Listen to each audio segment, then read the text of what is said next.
Hi, I'm Cathy with Level Up RN. In this video, we will be discussing Calcitonin Salmon, which is a calcitonin receptor agonist.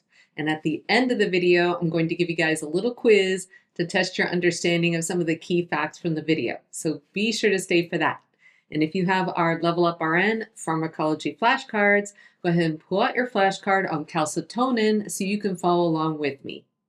Calcitonin Salmon, which is brand name Miacalcin, is a calcitonin receptor agonist that is used to treat postmenopausal osteoporosis, hypercalcemia, and Paget's disease, which is a bone disorder that causes abnormal bone growth and weak bones.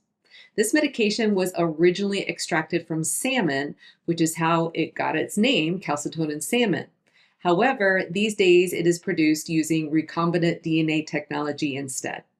In terms of mode of action, this medication is the synthetic form of the naturally occurring hormone calcitonin.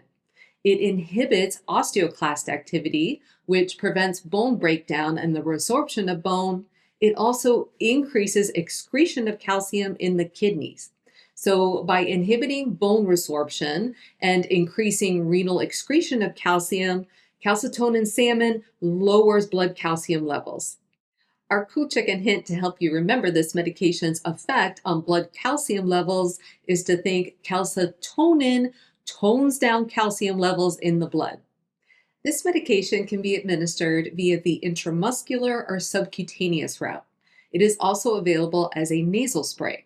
In terms of side effects, injectable calcitonin salmon can cause gastrointestinal upset, such as nausea.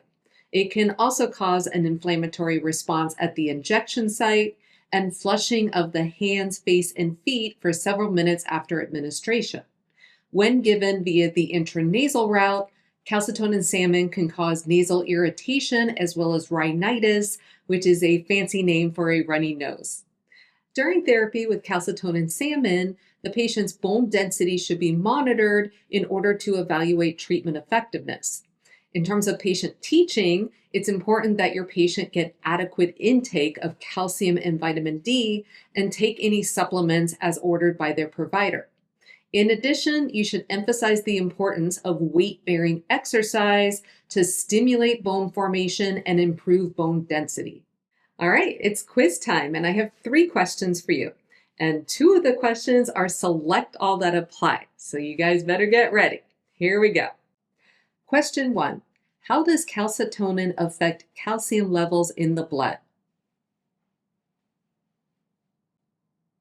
The answer is it reduces calcium levels in the blood. So remember that calcitonin tones down calcium levels in the blood.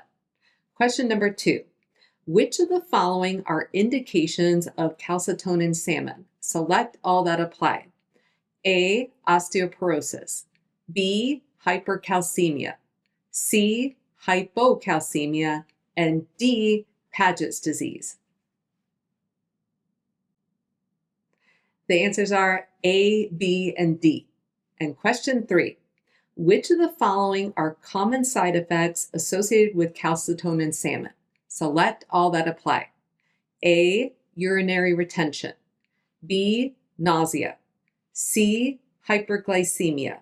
And D. Rhinitis. The answers are B and D. All right, that's it for this video. I hope it was helpful. If so, be sure to hit that like button.